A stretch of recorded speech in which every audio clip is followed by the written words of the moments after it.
The Ruger 1022. Could it be that that is the ultimate survival rifle? How's it going, guys, and welcome to another episode of Coffee Talk. My name is Chad and this is the Hopeful Homestead. You're out here right now with me at my little campsite next to my tiny cabin on wheels that I've parked out here on the 21-acre piece of property my family and I are calling the Hopeful Homestead that we're going to be building our forever home on over that way over the next 12 months. But in this series of videos, I like to sit out here and have a cup of coffee and like to think I'm talking to all the husbands and dads out there about all the difficult things we have to deal with as fathers and as husbands. And a lot of times we talk about firearms. We talk about self-defense and protecting your family. And for me, in a true long-term survival scenario where it's a crap at the fan scenario where supply chains have fallen down, you can't buy any more ammunition, you can't buy any more guns, you got to rely on what you have and what you prepped with. And in my opinion, the Ruger 1022 is probably the best semi-auto rifle you can have to be your true go-to rifle for a true long-term survival scenario where you're dealing with decades and decades of time where there's no way to find or buy any more ammunition. Partially because, as you've seen in some of my other videos maybe, I talk about why I think 22 long rifle is the best caliber, the best type of ammunition for true long-term crap at the fan survival scenarios. Because it is the cheapest and easiest and most cost and size effective way of stocking up a true long-term supply of ammunition. And so for me, I'll have ammunition for a slew of guns that I can rely on long-term. And in my opinion, the Ruger 1022 is the best rifle to be able to have as your main choice of rifle in that type of scenario, trying to survive. But without any further ado, let's take a look at this gun. Take a look at the Ruger 1022. Got one right here. Just picked this thing up and I'm excited to have another one of these in my collection. I used to have a Ruger 1022 that I kitted out with a mag pull stock and a bunch of tactical stuff all over it back when I first got into guns. And it was a tack driver. I mean, I had a little 1 to 4 times scope on it and it was, it was very accurate. And I just grew out of liking plasticky, type things. And so being that I had sold that to buy some other guns, and I knew I wanted to add another Ruger 1022 to my collection for both plinking and enjoyment, but also for having as a nice, cost-effective and reliable platform for 22 long rifle in the form of a rifle. This has just got, it's drilled and tapped for a scope, but this just has the standard flip down iron sights that Ruger 1022s have. They're pretty reliable. You can count on them in a pinch for accuracy, and they just work. It's prepped with swivels, sling studs for putting a sling on this, which I will do at some point very soon. You obviously have your standard 10-round drum mags that it comes with, and you can load up on those 15 and 25 round mags, and amongst a slew of other types of mags. There's a ton of aftermarket. That's one of the reasons I love the 1022 so much, is there's a ton of aftermarket support for these guns.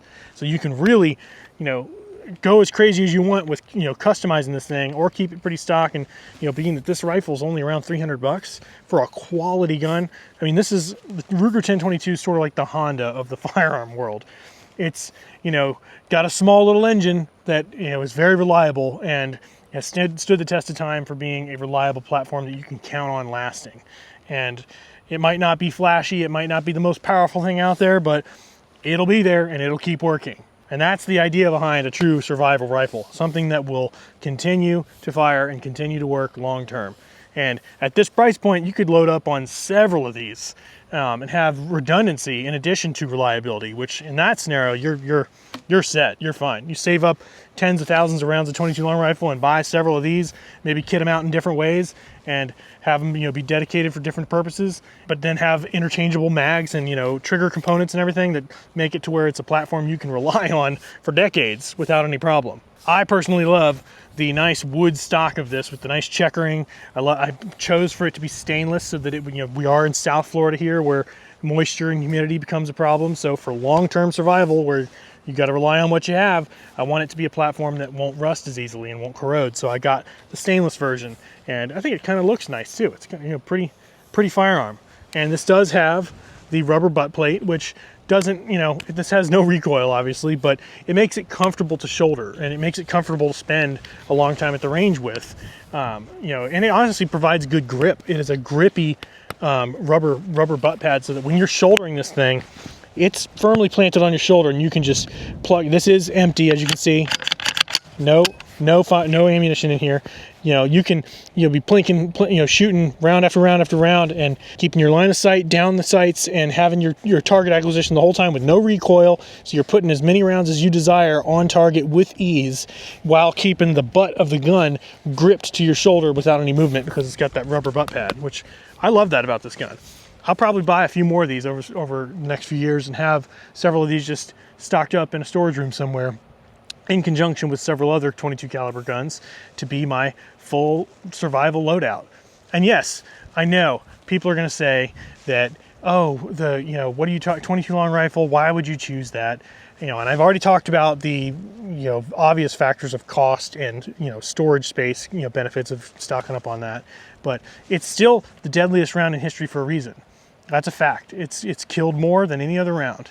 And from a ballistics standpoint, it's got good range. You can hunt with that pretty easily. And if you get quality 22 long rifle with, varying types of bullets, you can do interesting things with it. It absolutely can be what, the fact that you can put a high number of rounds on target in a pinpoint precision accuracy without any recoil means that you can connect maybe 4, 5, 6 rounds of this in a span of a half a second or a second really quick, all on target. Whereas with something like 223 or something, 45 caliber guns, you might make 1 or 2 rounds in coming contact with your target that may or may not be deadly placement. Whereas because of recoil management and all that entails. So in my opinion, for a long-term scenario, on top of the original reasons of storage capacity with size and cost-effective nature of 22 long rifle, it's still very viable for self-defense and for hunting and everything. But yes, I will have all of my 45 Colt revolvers and lever guns with me, with ammunition at my disposal that I will reach for first before a 22 caliber gun. I'm saying that long term, this rifle will be the rifle that I can rely on long term, because I know I'll eventually run out of 45 Colt. I'll eventually run out of 223. I'll eventually run out of 38 Special and 9mm and all the other things that you might have in your kit. But 22 long rifle, I will not run out of, because I'm going to be stocking up on that like crazy. And so I can know that this platform will be reliable with that cartridge, and I can count on it long term. And it's just a great gun to take to the range and enjoy and have fun with and spend some time plinking, some of that plink therapy. You have a tough week at work, you head to a local range, or if you're lucky enough to have some property where you can have a private range, throwing some 22 bullets at some steel and just hearing the plink and enjoying the process of that, and just shutting your mind off and enjoying the process of just being by yourself with your guns and maybe blowing up some fruit and shooting some interesting targets. It's a fun process that, to me, is the way I like to blow off steam. And having a nice quality, pretty to look at, fun to shoot rifle in 22 long rifle makes that even more enjoyable when you head to the range for a day of plink therapy. I think that's going to do it for this video. I appreciate you being here, guys, if you watched all the way through. Again, my name is Chad. This is The Hopeful Homestead. And if you feel like sticking around, I got a video right here all about my favorite survival pistol that I would pair with this as a pairing. Also from Ruger. Go check that out, and I'll go see you in that video. Thanks for watching, guys.